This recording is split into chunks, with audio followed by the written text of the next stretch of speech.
السلام علیکم ناظرین، سلامتی ہو آپ پر جہاں بھی آپ ہوں۔ کیلنڈر پر آج تاریخ ہے 13 محرم الحرام، انگریزی تاریخ 23 ہے۔ اپنے میزبان راہی حجازی سے عالمی خبریں سنیے۔ امراللہ صالح کا پنج شیر کے قریب طالبان کو بھاری جانی نقصان پہنچانے کا دعویٰ، طالبان کی تردید۔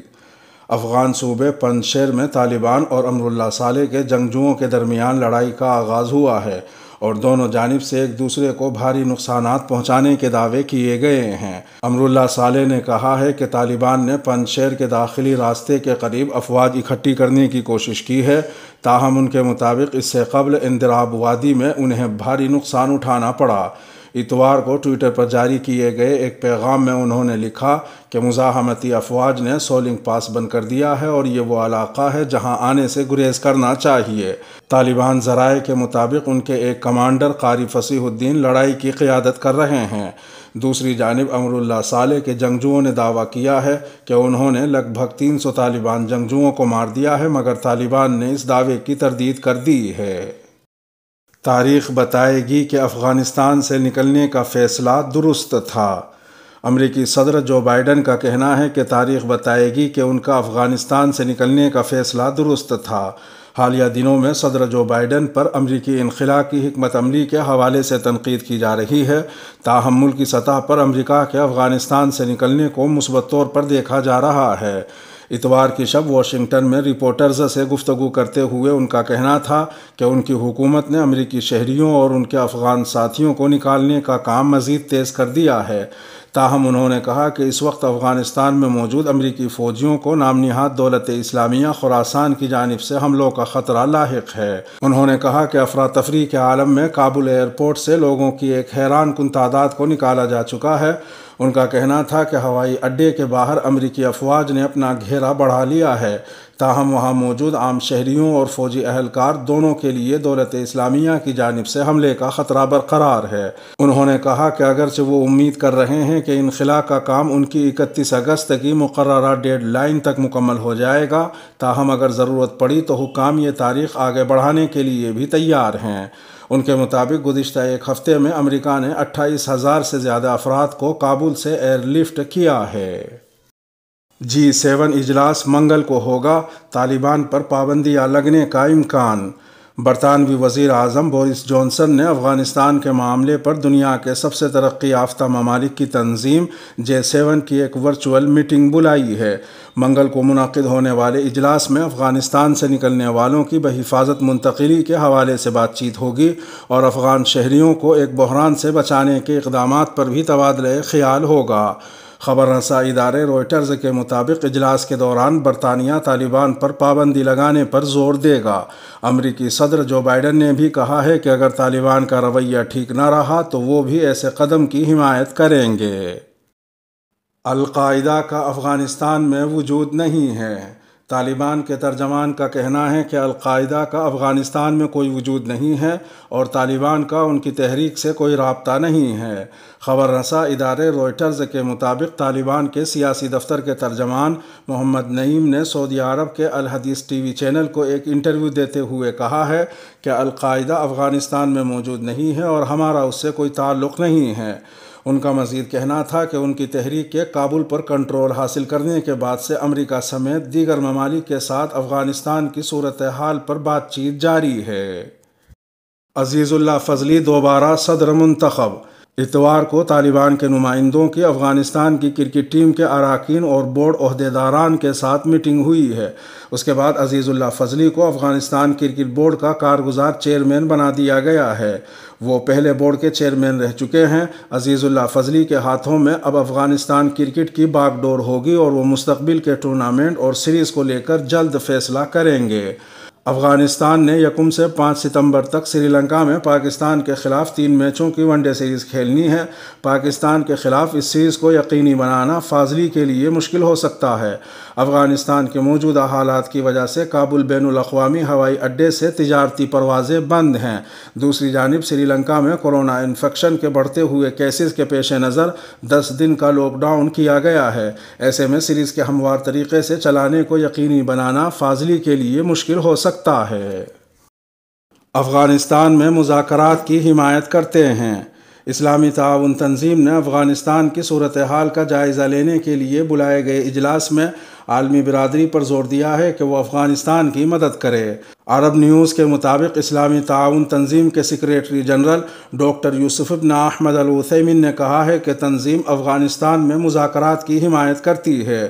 اسلامی تعاون تنظیم نے افغانستان کی صورتحال پر تبادلہ خیال کے لیے اتوار کو جدہ جنرل سیکریٹریٹ میں ہنگامی اجلاس کا انعقاد کیا۔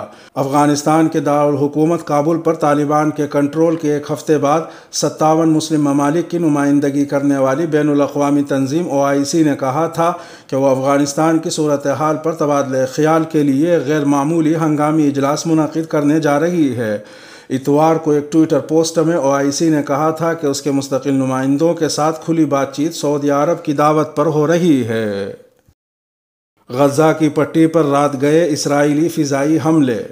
فلسطین سے موصولہ اطلاعات کے مطابق غزہ کے علاقے میں فلسطینیوں اور اسرائیلی فوج کے درمیان جھڑپوں کا نیا سلسلہ شروع ہو گیا ہے۔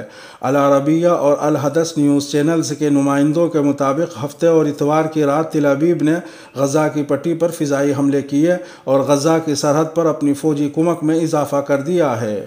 اسرائیلی ذرائع ابلاغ کی رپورٹس میں بتایا گیا ہے کہ اسرائیل کے لڑاکا طیاروں نے وسطی غزہ میں فلسطینیوں کے ٹھکانوں پر 3 میزائل برسائے۔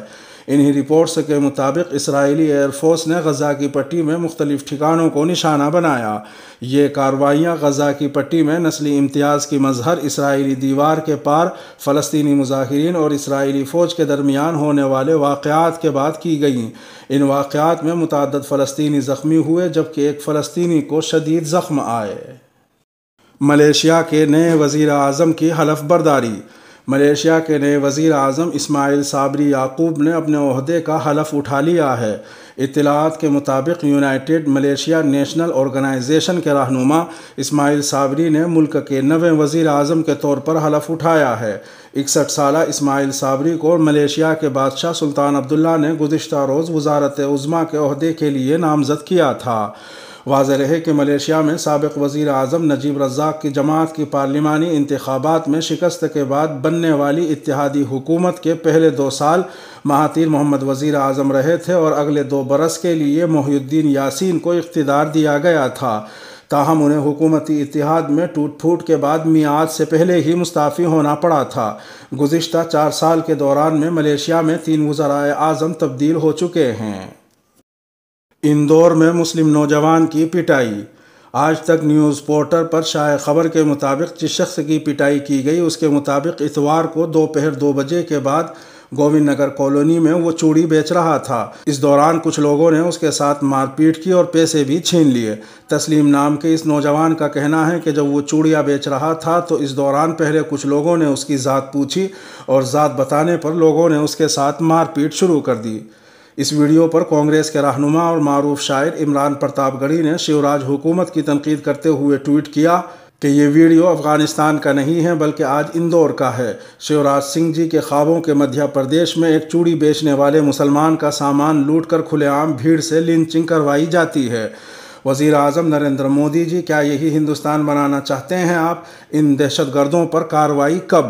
عمران پرتاپ گڑھی نے ایک اور ٹویٹ کیا جس میں انہوں نے لکھا کہ ان کی چوڑی بیچنے والے اس نوجوان سے فون پر بات ہوئی ہے اور اس نوجوان کا جتنا بھی مالی نقصان ہوا ہے وہ اس کو اپنے پاس سے دیں گے اور قانونی مدد کے لیے وکیل بھی فراہم کریں گے۔ انہوں نے لکھا کہ پولیس اس معاملے کی لیپا پوتی کرنا چاہتی ہے اور ان کی ٹیم لگاتار متاثرہ لڑکے کے ساتھ ہے۔ کلیان سنگھ کو خراج تحسین کے موقع پر ترنگے کی توہین۔ اتر پردیش کے سابق وزیر اعلیٰ کلیان سنگھ کی خراج تحسین تقریب کی ایک تصویر سوشل میڈیا پر تیزی سے وائرل ہو رہی ہے۔ اس تصویر پر مختلف رد عمل دیکھنے میں آ رہے ہیں۔ یوتھ کانگریس صدر سری نواس کی بیوی نے پوچھا کہ کیا نئے ہندوستان میں پارٹی پرچم کو بھارتی پرچم پر رکھنا ٹھیک ہے؟ یوتھ کانگریس نے اپنے آفیشیل اکاؤنٹ سے ہندی میں ٹویٹ کیا، بھارت قومی پرچم کی توہین برداشت نہیں کرے گا۔ سماجوادی پارٹی کے ترجمان گھنشیام تیواری نے ٹویٹ کیا کہ ملک سے اوپر پارٹی، ترنگے کے اوپر جھنڈا، بی جے پی ہمیشہ کی طرح کوئی پچھتاوا نہیں، کوئی دکھ نہیں۔ یاد دلا دیں کہ سال کے شروع میں کسانوں کی ریلی کے دوران مشہور لال قلعے پر پرچم کی بے عزتی دیکھی گئی تھی۔ کسان قلعے کے صحن میں داخل ہوئے اور مذہبی پرچم لہرایا۔ اس کے بعد مرکز نے کہا تھا کہ وہ جھنڈے کی بے عزتی برداشت نہیں کرے گا۔ اس کے ساتھ ہی ویڈیو کا اختتام ہوا۔ اپنے میزبان راہی حجازی کو دیجیے اجازت۔ سلامتی ہو آپ پر جہاں بھی آپ ہوں۔